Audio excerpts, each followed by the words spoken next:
Assalamualaikum warahmatullahi wabarakatuh. Alhamdulillah nahmaduhu wa nasta'inuhu wa nastaghfiruh wa na'udzu billahi min syururi anfusina wa min sayyiati a'malina. May yahdihillahu fala mudhillalah wa may yudlil fala hadiyalah. Asyhadu an la ilaha illallah wahdahu la syarikalah wa asyhadu anna Muhammadan abduhu wa rasuluhu alladzi la nabiyya ba'dah. Allahumma salli wa sallim wa barik ala Muhammad wa ala alihi wa sahbihi wa man tabi'ahu ila yaumil qiyamah amma ba'd. Ya ayyuhalladzina amanu ittaqullaha haqqa tuqatih wa la tamutunna illa wa antum muslimun. Ya ayyuhalladzina amanu ittaqullaha wa qulu qawlan sadida yuslih lakum a'malakum wa yaghfir lakum dzunubakum wa may yuti'illaha wa rasulahu faqad faza fawzan adzima. Bapak sekalian, hafizakumullah, alhamdulillah. Segala puji bagi Allah. Kita sama-sama mensyukuri atas karunia-Nya, nikmat yang luar biasa yang Allah berikan kepada kita, termasuk nikmat dimudahkan untuk bisa hadir kembali dalam kajian malam Senin ini. Semoga kajian ini bisa menambah keilmuan, bisa menguatkan keimanan, dan juga semakin mengeratkan dan mengokohkan tali persaudaraan di antara kita semua.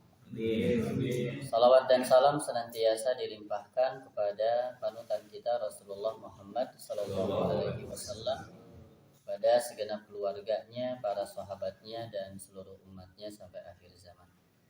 Baik Bapak sekalian, daramang sadayana. Alhamdulillah setelah 1 minggu tidak bertemu kita bisa bertemu. Ya, 1 tahun tidak bertemu. Sampai hancana ge geus poho deui. Kalau tidak salah kita bahas sekarang itu hadis dari Ibnu Umar ya. Betul enggak? Betul. Wa Ibnu Umar radhiyallahu anhu. Dari Ibnu Umar radhiyallahu anhu. Semoga Allah meridhoi Ibnu dan Umar. Nama Ibnu Umar ini Abdullah bin Umar bin Khattab, dikenal dengan Ibnu Umar. Dan kita banyak menemukan nama-nama Abdullah itu. Ada Abdullah bin Mas'ud, ada Abdullah bin Abbas dikenal dengan Ibnu Abbas. Abdullah bin Mas'ud dikenal dengan Ibnu Mas'ud, termasuk Abdullah bin Umar dikenal dengan Ibnu Umar. Karena memang di antara nama yang paling disukai itu adalah Abdullah. Ya, nama yang paling disukai. Semoga Allah meridhoi Abdullah dan Umar. Qala berkata Ibnu Umar, qala bersabda Rasulullah sallallahu alaihi wasallam, "Man ta'azzama fi nafsihi wa ikhtala fi misyatihi laqiyallahu wa huwa alaihi ghadban." Man barang siapa ta'azzama, merasa dirinya agung, merasa dirinya hebat. Ta'azzama. As-Sunani mengatakan ta'azzama di sini ya lebih ke arah kesombongan. Merasa dirinya lebih besar, merasa dirinya lebih hebat dari orang lain, dan ada kecenderungan membandingkan dengan orang lain, lalu akhirnya menghinakan orang lain. Nah, sombong itu kan memang demikian. Sombong itu gomtun nas, menganggap remeh orang lain, merasa diri lebih hebat, lebih besar.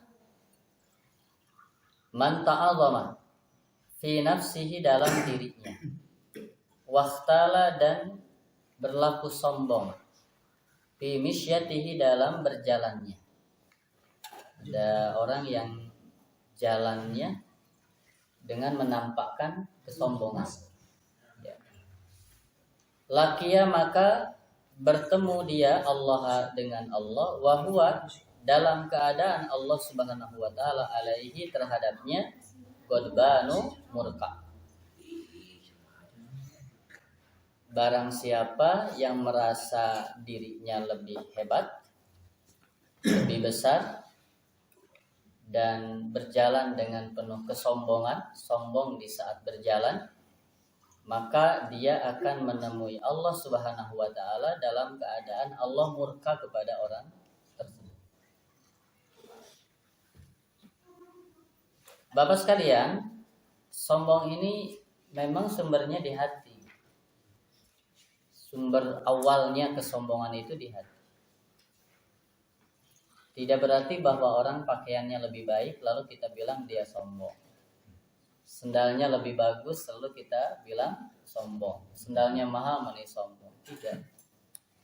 Sombongan itu ada di dalam hati. Hanya biasanya apa yang nampak biasanya itu memang turunan dari hati. Begitu ya, biasanya. Maka ketika berada dalam hatinya rasa kesombongan, merasa dirinya hebat dari orang lain, lalu berpenampilan sombong, ya, berpenampilan berlagak lebih hebat dari orang lain. Nah, Allah Subhanahu wa taala memberikan kemurkaan kepada orang tersebut di saat dia bertemu dengan Allah Subhanahu wa taala. Ya. Di dalam hadis qudsi ini ada dalam Ibanatul Ahkam, al-kibriya uridai. Kesombongan itu selendangku, ridai. Wa azamati, dan keagungan itu, kebesaran itu, izari, pakaianku. Faman naza'ani, barang siapa yang menandingi aku, wahidan, satu minhuma dari kedua hal tersebut, azabtuhu, maka aku akan mengazabnya. Jadi takabbur itu ya hak Allah. Bahkan ada nama Allah Al-Mutakabbir. Sedangkan kita ini diciptakan oleh Allah sama, maka tidak pantas merasa lebih dari orang lain. Kita ini sama makhluk Allah. Yang akbar itu adalah Allah. Al-Mutakabbir itu adalah Allah. Yang agung itu adalah Allah. Maka barang siapa yang mengambil salah satu dari keduanya, azabtuhu, kata Allah, aku akan menyiksanya, aku akan mengazabnya.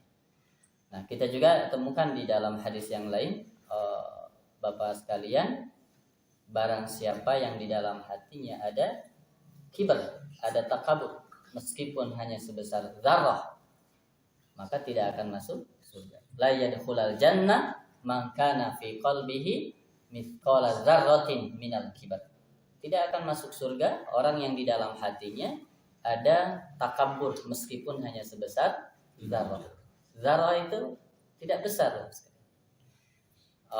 Zarrah itu kalau kita di pagi hari sasapu di bumi, ya jam 6:30 ya nama.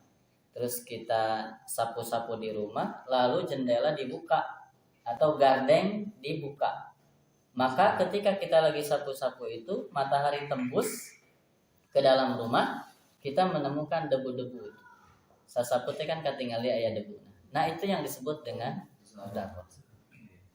Jadi upami pantona ditutup, gardengna ditutup, sasapu anteng we gitu. Teka tinggal gitu debu. Nah, itu saking kecilnya. Jadi meskipun hanya sebesar zarrah, maka la yadkhulul jannah, tidak akan masuk surga. Nah, ini Bapak sekalian berusaha memohon kepada Allah perlindungan agar Allah menganugerahkan jiwa tawadu dan menjauhkan jiwa takabur. Karena sombong itu ya lawannya tawadu. Sombong itu lawannya tawadu. Di hadis ini dengan jelas bahwa Allah melarang sikap takabur baik secara zahir maupun secara batin. Kalau secara zahir itu ada di waqtala fi misyati. Nah, itu kan zahir, nampak, berjalan dengan penuh kesombongan.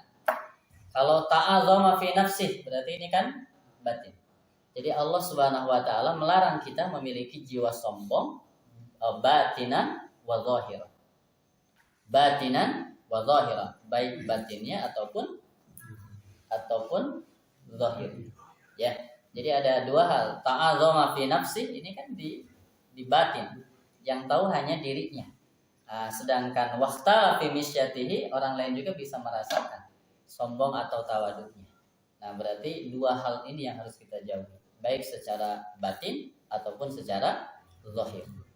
Karena sikap inilah yang menjadikan kemurkaan Allah dan menyiksa orang-orang yang berlaku takabur, termasuk dengan ancaman tidak masuk ke dalam surga.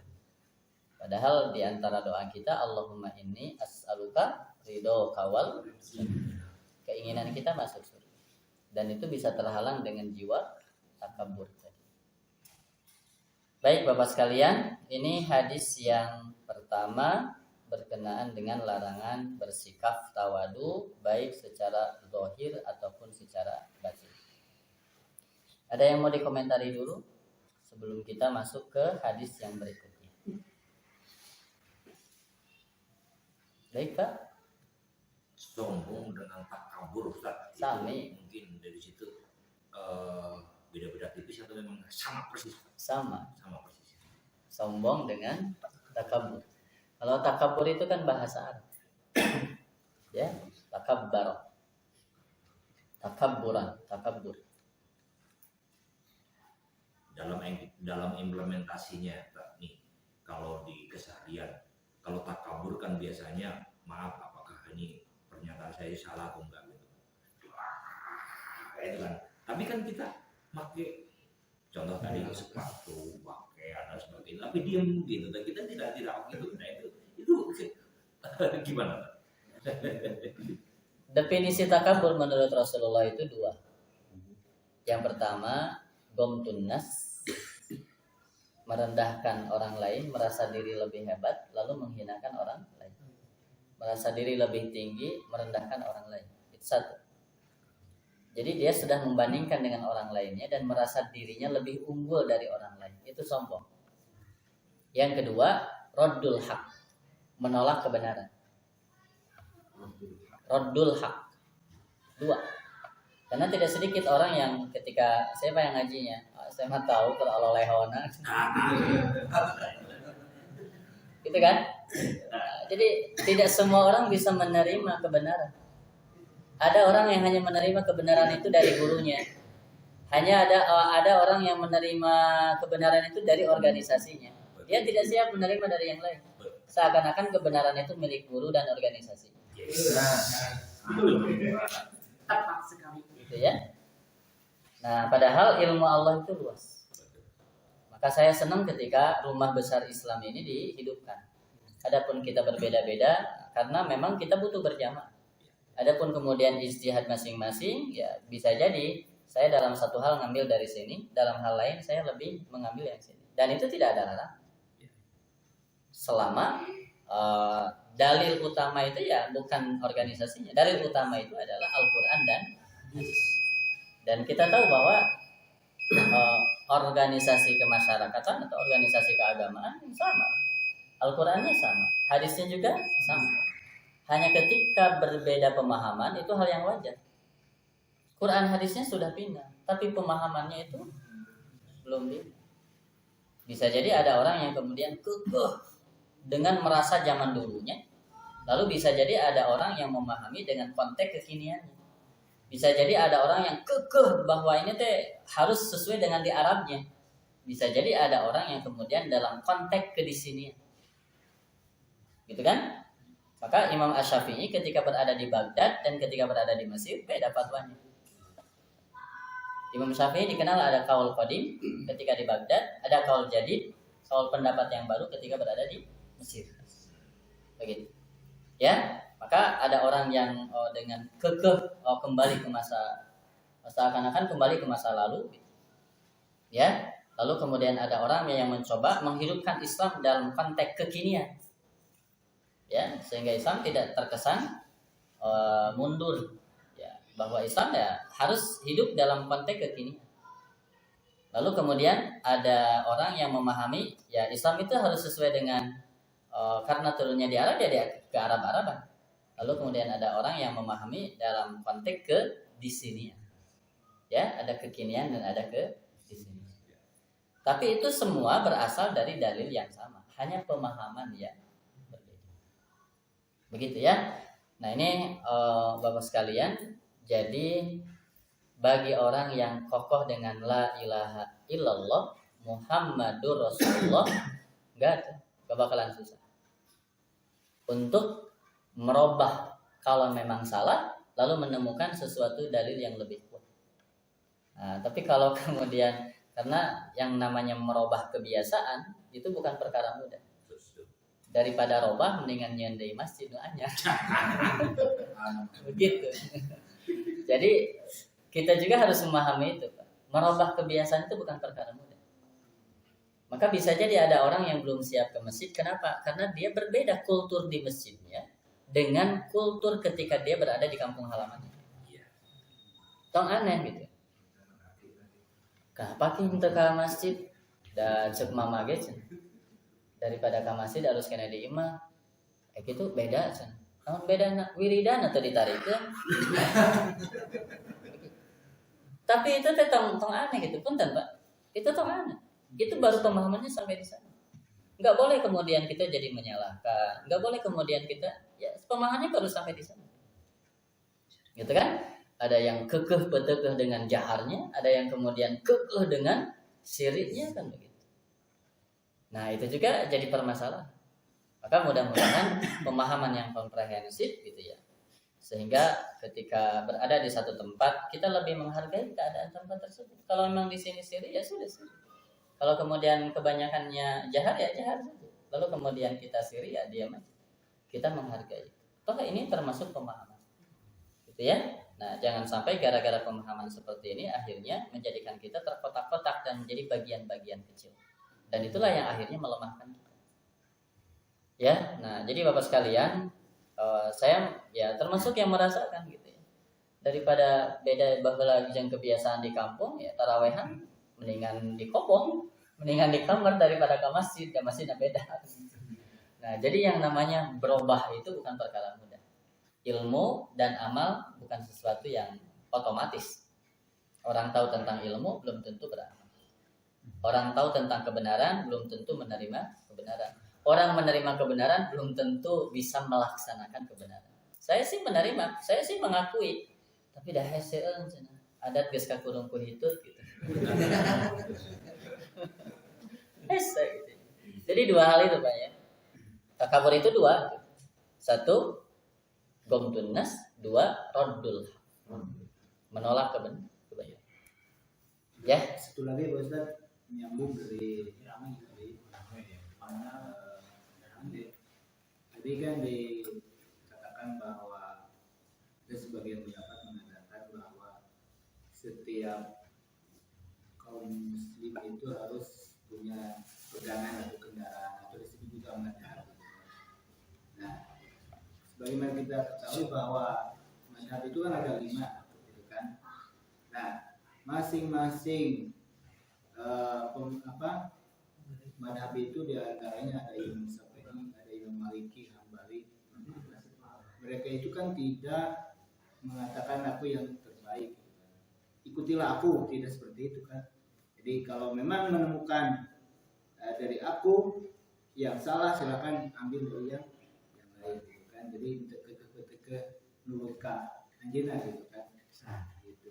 Nah, ada sebagian kaum kan yang mengatakan bahwa nanti di akhirat itu katanya kalau tidak berpegang kepada salah satu nanti tidak akan dilupai. Katanya seperti itu. Bisa dilupai. Itu misalkan kalau kita misalkan berpegang di satu, ini baru kaul gitu kan. Ini kaul ini kan kuat di masyarakat ini sehingga mereka tadi pemahamannya jadi dangkal gitu kan. Jadi kadang menjalankan orang lain. Nah, ungkapan seperti itu benar enggak? Ya. Baik Bapak sekalian, mazhab itu muncul kapan? Munculnya kan contoh Imam Hanafi. Itu kan bukan sahabat, tabi'in. Imam Malik juga tabi'in. Ya. Itu kan? Nah, kalau kemudian harus bermazhab dengan yang 4 ini, bagaimana dengan orang-orang sebelum yang mazhab 4 ini? Ya, jadi kalau ya bahasanya diperhalus, bagi kita yang tidak paham, tidak memiliki bekal bahasa Arab yang belum pernah belajar, ya ilmu tentang tafsir yang belum pernah kita belajar, ilmu hadis juga belum pernah belajar, maka sebaiknya kita mengikuti yang tahu. Nah, mana yang bisa kita ikuti? ulama-ulama itu memudahkan. Semuanya satu, Quran dan hadis. Lalu difahamilah oleh Imam Asy-Syafi'i. Jadilah fikih Syafi'i. Lalu dipahamilah oleh Imam Maliki. Jadi fikih Malikiyah dan sebagainya.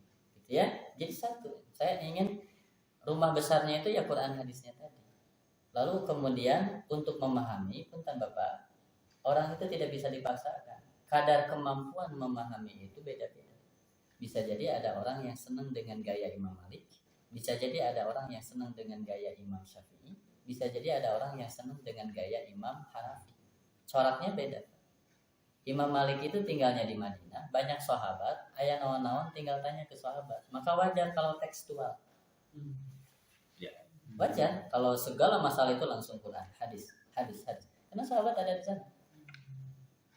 Imam Hanafi beda. Kasusnya kan Imam Hanafi ada di mana? Di Baghdad. Bahkan kan internetnya itu bisa video call, pesawat. Kabayang tuh. Namun ayah satu masalah kemudian kudu berangkat ke Madinah nanya ke sahabat. Kedatang ke lembur nagis loba deui numpuk masalah. Begitu. Maka corak Imam Hanafi itu banyak biro ijtihadi. Wajar karena kejauhnya dia dari Madinah. Sahabat banyak di Madinah. Maka coraknya ijtihadi. Kurang komunikasi ya tadi. Bukan kurang komunikasi, karena makan jauh. Kalau Imam Maliki berada para sahabat banyak di Madinah, ada masalah tinggal tanya saja ke sahabat. Dan sahabat itu kan kurun terbaik yang langsung menyaksikan turunnya wahyu, yang langsung diajari oleh Rasulullah Shallallahu Alaihi Wasallam. Sedangkan Imam Hanafi itu di Baghdad. Ada sahabat, tapi kan tidak sebanyak di Madinah. Maka wajar kalau coraknya itu corak ijtihad. Tapi jangan salah memahami juga mana ijtihad. Ijtihad itu tetap rujukannya dalam Al-Quran dan hadis.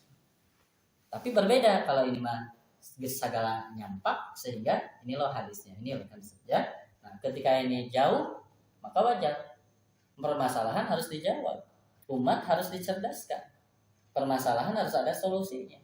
Sedangkan untuk secara tekstual menemukan berbeda dengan di Madinah, maka wajar kalau coraknya adalah ijtihad biroi. Nah, corak Imam Syafi'i itu kan muridnya Imam Maliki. Tapi ketika ke Baghdad banyak ngobrol dengan ulama-ulama Hanafi, murid-murid Imam Hanafi. Maka pun tanpa ya, kalau sisi kemoderatan itu dapat di Imam Syafi'i. Karena corak tekstual dan kontekstual dari ijtihadi itu hasil dari belajar Imam Maliki, kemudian banyak bergaul, banyak belajar dari murid-murid Imam Hanafi. Begitu. Ya. Nah, Bapak sekalian, jadi kita kembali pemahaman yang seperti ini saya minta maaf. Jadi kalau memutlakan harus dari mana keterangannya? Sedangkan yang 4 ini ada setelah Rasulullah wafat, bahkan ada termasuk kurunnya adalah kurun tabi'in. Gitu ya. Nah, lalu pertanyaannya bagaimana dengan Ibnu Abbas? Ibnu Abbas juga ada fikih Ibnu Abbas. Di sahabat saja terkenal ada fikih Ibnu Umar, ada fikih Ibnu Abbas, dan coraknya beda, Pak. Corak Ibnu Abbas itu corak seperti mudah gitu. Itu Ibnu Abbas. Kalau Ibnu Mas'ud ya, itu coraknya sangat hati-hati. Itu Ibnu Mas'ud. Kalau corak Ibnu Abbas nyantai gitu, enak, mudah. Itu corak Ibnu Abbas. Bukan tasahulan, bukan gagak gampang, bukan gitu ya. Tapi ketika ada dua perkara antara mudah dan susah, kenapa harus ngambil yang susah? Ya, ketika ada dua perkara, yang ini mudah, yang ini susah. Oh, nyulit-nyulit itu kalau saya pasti akan ngambil yang mudah. Selama dalil itu bisa dipertanggungjawabkan. Gitu ya. Nah, jadi Bapak sekalian, kalau kemudian memutlakkan harus mengikuti, saya secara pribadi ya tidak menemukan keterangan itu. Dan secara akal sangat jauh. Gitu ya. Karena mereka yang 4 itu bukan kurun sahabat, bukan. Ya, dan tidak ada keterangan harus mengikuti ini. Ada nggak keterangan harus mengikuti Imam Syafi'i? Ada nggak harus mengikuti Imam Maliki? Mereka yang 4 sendiri mengatakan idza shahal hadis bahwa madhabi. Kalau hadis itu sahih, itu madhab. Imam Syafi'i contohnya, ra'yi sawabun, pendapatku itu benar. Yahtamilul khata', tapi ada kemungkinan salah. Wa ra'yul ghair, pendapat yang lain, khata'un, salah. Yahtamilus sawab, tapi ada kemungkinan benar. Coba Pak, seorang Imam Asy-Syafi'i dengan kecerdasannya, dia hafal Quran, datang ke Imam Maliki belajar untuk Muwatta, dia sudah hafal kitab Muwatta itu. Tapi apa yang dia katakan? Pendapatku benar, tapi ada kemungkinan salah. Pendapat orang lain salah, tapi ada kemungkinan benar. Apa yang Bapak ambil perkataan seperti ini? Kalau saya memahami begitu tawaduknya beliau. Beliau kan tidak mengatakan, ini pendapat aku, tau ngajikan usajen. Kata saya lah, benar. Gak gitu kan? Coba Imam Malik. Di biayaan, udah selesai. Kamu ngaji ke sana, tak di Bangkalan. Coba Imam Malik. Ya, dan Imam Malik gurunya Imam Asy-Syafi'i. Imam Ahmad itu kan luar biasa, sangat menghormati Imam Asy-Syafi'i. Sampai Imam Ahmad itu menyertakan Imam Asy-Syafi'i dalam doanya bersama kedua orang tuanya. Berapa puluh tahun aku sertakan Asy-Syafi'i dalam doaku. Karena Imam Ahmad itu luar biasa, sangat mengagumi Imam Asy-Syafi'i. Senang ketika didatangi ke rumahnya. Itu Imam Ahmad. Jadi Imam Ahmad itu muridnya Imam Asy-Syafi'i. Dan ada beberapa pendapat yang berbeda. Imam Malik dengan Imam Syafi'i beda gitu.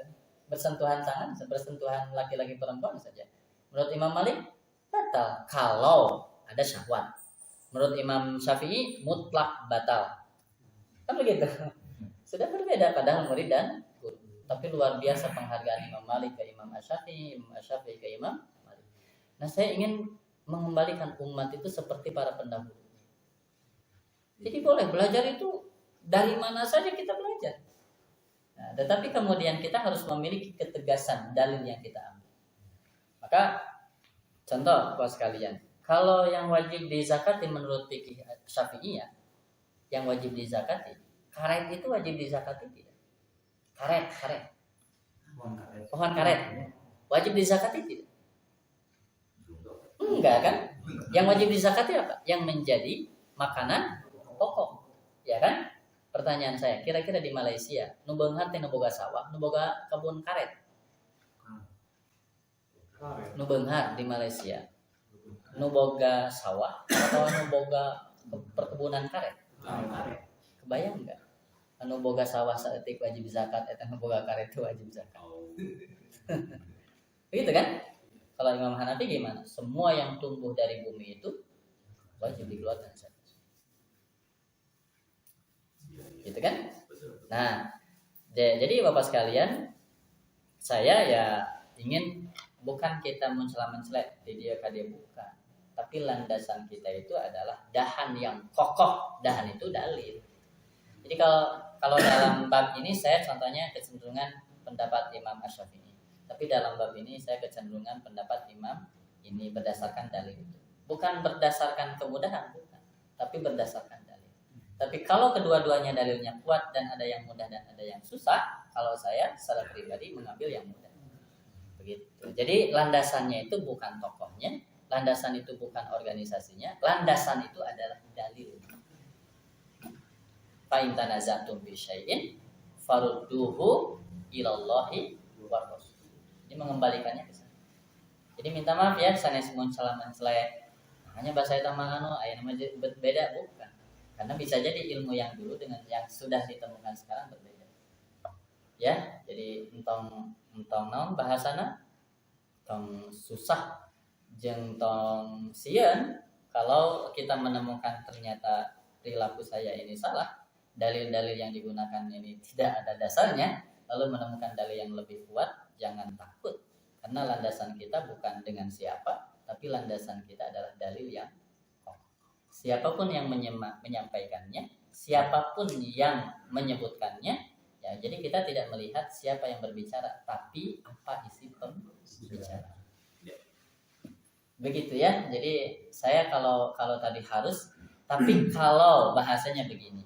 Karena kita memiliki keterbatasan ilmu, karena kita memiliki keterbatasan pemahaman, maka wajarlah kita ini bersandar kepada orang-orang yang lebih pemahamannya. Mazhab itu jalan. Ya, tujuan kita ya Allah dan Rasulnya. Lalu seperti orang ke Jakarta kan banyak jalan. Ada peribahasa namanya banyak jalan menuju Baitullah gitu ya. Menuju Roma. Mana Pak Haji?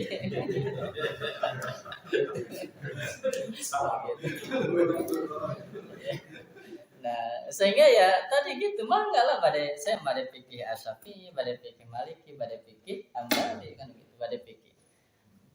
Enggak terserah. Tadi bahasanya gitu ya. Jadi bahasanya akan lebih halus begitu. Ya. Maka kita mengambil jalan yang dibuat orang lain. Tapi jalan itu ya berdasarkan tadi dalil. Ya, bukan kemudian kamu tongkat itu tongkat dia kudu hijau tuh. Bahasa talfik itu talfik Pak ya. Jadi menggabungkan dua pendapat dalam satu hukum itu talfik. Contoh wudu ya, wudu itu kan ada fardu wudu, ada batal wudu. Contohnya wudunya Syafi'iyah, batalnya Malikiyah. Nah itu talfik. Tapi kalau wudu dengan sholat itu sudah hukum yang berbeda. Bisa jadi ada orang yang wudunya Syafi'iyah, tapi sholatnya Malikiyah. Itu tidak jadi masalah. Gitu. Nah jadi pembicaraan itu talfik itu dua pendapat dalam satu hukum. Kayak tadi hukum wudu.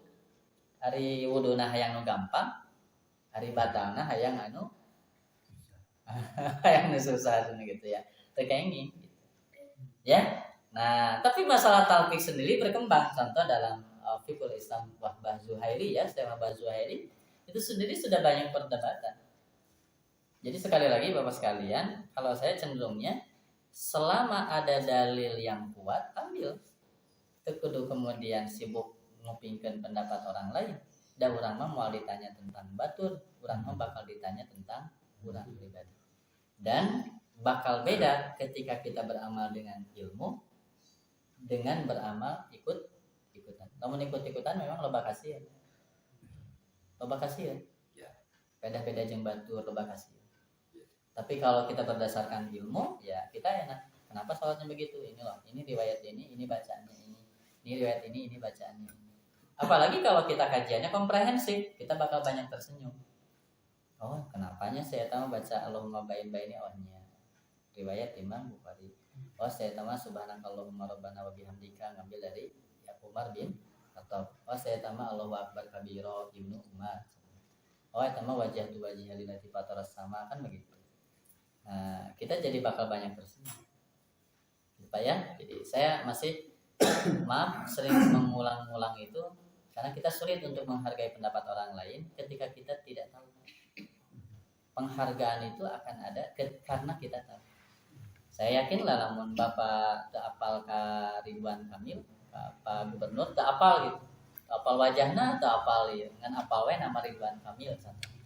Terus Pak Ridwan Kamil datang ke saya yakin moal kalaluan. Moal nanya-nanya acan ning moal. Dari apa? Jadi enggak mungkin kita ini bisa menghargai orang lain kalau kita tidak paham orang lain. Maka saya senang kalau kajian-kajian fikih itu ya sampaikanlah komprehensif. Karena biarkan dengan pemahaman masing-masing. Emut pun apa ya kadar pemahaman yang berbeda. Nanti orang teh ada sambungannya. Maka saya senang dengan banyak pendapat itu ya kan jadi terakomodir. Gayanya ini nyambung jeung ieu, gayanya ini nyambung jeung ieu. Coba kalau kemudian mazhab itu disatukan, enggak ada mazhab, bahaya. Bahaya. Ya. Justru ya seperti inilah gitu. Akhirnya nanti orang beramal sesuai dengan pemahamannya tapi jelas dalil. Wallahu a'lam. Terus beda subuh. Ya, jadi mudah-mudahan Bapak ya bisa dipahami tadi bahasanya gitu. Jadi bahasanya bagi orang yang secara pemahaman kurang, secara ilmu masih kurang, ya banyak terbantu dengan adanya. Maka sok ya Pak, buku-buku fikih-fikih sekarang dan cuma pengembangan aja. Sok baca buku fikih-fikih kontemporer. Pendapat sahno di karuti. Halo? Imam Asy-Syafi'i ini pendapatnya, Ibnu Abbas ini pendapatnya, ini gitu kan? Sama, cuma pengembangan aja. Ya, ini pendapat ini pendapat ini.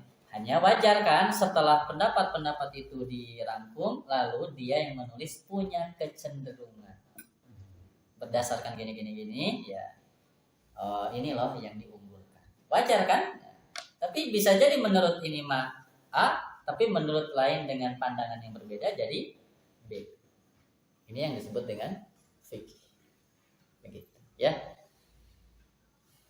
Oke, Pak. Hijidainya. Isi hijidai. Hijidai. Dari Sahal bin Sa'ad radhiyallahu anhu qala berkata, qala bersabda Rasulullah sallallahu alaihi wasallam, al-ajalatu minasyaitan. Ajalah sikap terburu-buru minasyaitani dari setan. Terburu-buru itu bagian dari setan. Terburu-buru, rusuhan. Nah, sebaiknya al-anatu minallah. Sikap berhati-hati minallah itu berasal dari Allah. Jadi maksud dari hadis ini, Allah Subhanahu wa taala menyukai orang yang sabar, yang berhati-hati, tidak terburu-buru dalam hal yang memang perlu berhati. Karena memang dalam waktu tertentu sikap bersegera itu memang disukai juga. Wasari'u ila magfiratin min rabbikum wa jannah. Nah, untuk istighfar mah kan kudu diburu-buru gitu. Gitu ya. Tapi dalam hal yang memang membutuhkan kehati-hatian tidak boleh terburu-buru. Karena terburu-buru itu ya minasyaitan. Al-ajalatu minasyaitan. Ajalah itu berasal dari setan. Ya, kembali Bapak sekalian, jadi al-ajalah ini terburu-buru dalam suatu urusan yang memang diperlukan untuk hati. Ya, untuk hati-hati. Minasyaitan dari setan. Nah, nanti silakan dibuka Al-Anbiya ayat 90. Ya. Ini yang saya katakan kadang sikap bersegera itu diharuskan juga. Ya. Nah, ini kan innahum kanu yusari'una fil khairah. Yusari'una fil khairah. Mereka bersegera dalam kebaikan. Wa yad'unana raghaba wa rahaba. Mereka berdoa kepada Allah Subhanahu wa taala dalam keadaan raghaban, penuh harapan, warohaba dan rasa takut. Ini dalam surah Al-Anbiya yang tadi saya katakan kadang terburu-buru juga dibutuhkan. Termasuk Nabi Musa di dalam surah Toha ayat 83 dan 84. Nah ini wa ajiltu ilaika rabbi litarda. Wa ajiltu, dan aku bersegera. Jadi wa ajiltu ilaika, dan aku bersegera ilaika kepadamu Rabbi wahai Tuhanku, litarda, supaya engkau ridha kepadaku. Nah, kalau bapak merintah ke anak, itu senangnya murangkali cicing heula atau langsung gerak. Pangyadakeun cai, siap, langsung pangyadakeun cai. Pangyadakeun cai nya siapanya, tapi keheula ada can iklan ke iklan gitu. Itu mangkalna gitu. Padahal iklan teh sabaraha menit gitu loh. Maka wasari'u ila magfiratin min rabbikum wa jannah. Baik Pak ya, jadi al-ajalatu minasyaiton ini tidak dalam semua urusan, tapi dalam urusan yang betul-betul membutuhkan kehati-hatian. Karena kadang-kadang ada perkara yang memang harus disegerakan dan itu lebih disukai oleh Allah Subhanahu wa taala. Atau mikir-mikir. Namun sholat di awal waktu atau mikir-mikir kan, buru-buru kan gitu ya. Sehingga termasuk amalan yang paling utama itu adalah as-sholatu fi awwali waqtiha. Mana as-sholatu ala waqtiha itu as-sholatu fi awwali waqtiha. Salat di awal waktu dengan beralasan kepada wasari'u ila magfiratin. Jadi bersegera. Ya. Baik Pak, dua hal ya. Insyaallah nanti kita lanjutkan asyukmu su'ul khuluq, tentang putus asa. Putus asa itu adalah termasuk akhlak yang buruk. Putus asa. Kalau dibahas saja, Putus asa dosa. putus asa itu akhlak yang tidak baik. Surah Yusuf ayat 87, Pak. Ya, nanti dibuka Yusuf ayat 87. Wala tayasu mir rauhillah. Innahu la yayasu mir rauhillahi illal qaumul kafirun. Tidaklah putus asa dari rahmat Allah itu kecuali kaum kafir. Maka tidak pantas orang yang percaya dengan Allah itu putus asa. Tidak pantas orang yang yakin dengan qada dan qadar itu putus asa. Ya, maka la tayasu mir rauhillah. Innahu la yayasu min rauhillahi illal qaumul kafir. Ini bahasanya auzubillah ya, dengan bahasa tidaklah putus asa dari rahmat Allah kecuali kaum kafir. Maka bagi orang yang beriman itu senantiasa optimis, tidak pantas putus asa. Karena dia merasa bahwa Allah yang menggenggam, Allah yang lebih kuat, Allah yang menentukan. Orang makan ngandarma usaha. Hari hasil membagian Allah melalui apa. Cuma kadang-kadang orang perasaan lebih apal tibatan Allah. Nah itu yang kemudian menjadikan kita jadi stres. Itu yang menjadikan kita jadi tidak senang. Sikap mendahului Allah. Padahal kewajiban kita mah cuma beramal, cuma melakukan aksi. Sedangkan masalah hasil kul la yusibana illa ma kataballahu lana. Kita tidak akan menimpa kepada kita kecuali apa yang sudah Allah tulis bagi kita. Gitu ya. Cuma Bapak sekalian, ini jangan dijadikan dalil kita tidak berikhtiar. Capek-capek dah bagian lamun beunghar mah beunghar we gitu. Capek-capek ke rumah sakit dalam mencager mah cager we gitu kan. Karena memang kewajiban kita hanya berikhtiar. Ibadahnya kita itu ya berikhtiar. Sedangkan nanti hasil loba kena naon. Leuwih loba deui kena naon kana gitu. Gitu ya. Nah, itu Bapak sekalian, asyukmu su'ul. Jadi tidak boleh berputus asa. Ya. Laisa min akhlaqil mu'min. Putus asa itu bukan akhlak orang yang beriman. Baik, Pak. Ini ya. Tos bisa kasubuhan. Ayat 2 Muka hiji terkait amalan tadi, apakah itu hanya untuk urusan kehati-hatian dalam urusan agama saja, atau juga dalam dunia? Karena kadang-kadang kita dalam keseharian itu misalnya piknik misalnya orang bisa yang tidak ini segede, kalau azar itu guna syaitan gitu. Itu kayak gitu. Anu kedua terkait wasarimu tadi lawan nanti yang azar bersegera, apa perbedaannya dengan sadikun yang fail? Ya, baik. Bapak sekalian, yang pertama hadis tentang al-ajalatu minasyaiton. Kalau di dalam Ibanatul Ahkam itu dalam seluruh urusan, baik itu urusan dunia ataupun urusan agama. Ini sadaya. Tapi yang memang betul-betul membutuhkan kehati-hatian. Ya, adapun yang sudah kebenaran yang sudah mutlak gitu ya, kebenaran yang sudah mutlak, maka itu mah tong diengkeng. Ya, tong diengkeng. Tapi bersegera. Hanya untuk hal-hal yang masih masih sama, untuk hal-hal yang belum istilahnya masih butuh dimusyawarahkan dan sebagainya, maka jangan tergesa-gesa. Ya, termasuk dalam hal-hal perkara besar kita butuh istikharah, maka jangan tergesa-gesa. Jadi kasih waktu, kasih ruang di mana kita ngobrol dengan Allah, di mana kita musyawarah dengan keluarga.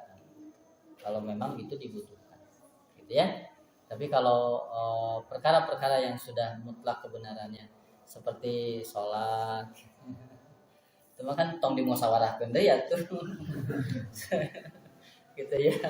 Nah, jadi makanya pas tidak semua hal, ya, tapi dalam hal-hal itu hanya menyangkut perkara dunia dan perkara sadaya, gitu ya. Kemudian yang kedua berkenaan dengan as-sabiqun, dengan was-sari'un, gitu ya. Nah, kalau sabaqah itu mendahului. Secara bahasa saja, sabaqah itu mendahului. Kalau saro'a itu bersegera. Di surah Al-Waqi'ah itu setelah membahas 3 kelompok kan, ashabul maimanah, ashabul masy'amah, was-sabiqunas sabiqun. Jadi kalau as-sabiq itu ya sudah menjadi juara. Tapi kalau sari belum tentu. Tapi dia sudah bersegera. Begitu ya. Kalau sabiq itu sudah mendahului dalam as-sabiqun ulaikal muqarrabun. Begitu ya. Di surah Fussilat yang menjelaskan tentang zalimun faminhum zalimun li nafsi wa minhum muqtasid wa minhum sabiqun bil khairat. Gitu ya. Nah, ini mas sudah, kalau saya sih sabiq itu lebih ke kualitas. Ya, dan itu sudah jadi juara. Ya, ada orang yang zalimun li nafsi, ada orang yang muqtasid, ya, ada orang yang sabiq. Sabiq itu sudah juara. Ya, termasuk yang ashabul maimanah, ashabul mas'amah, lalu ada as-sabiqun. Ini kelas VIP.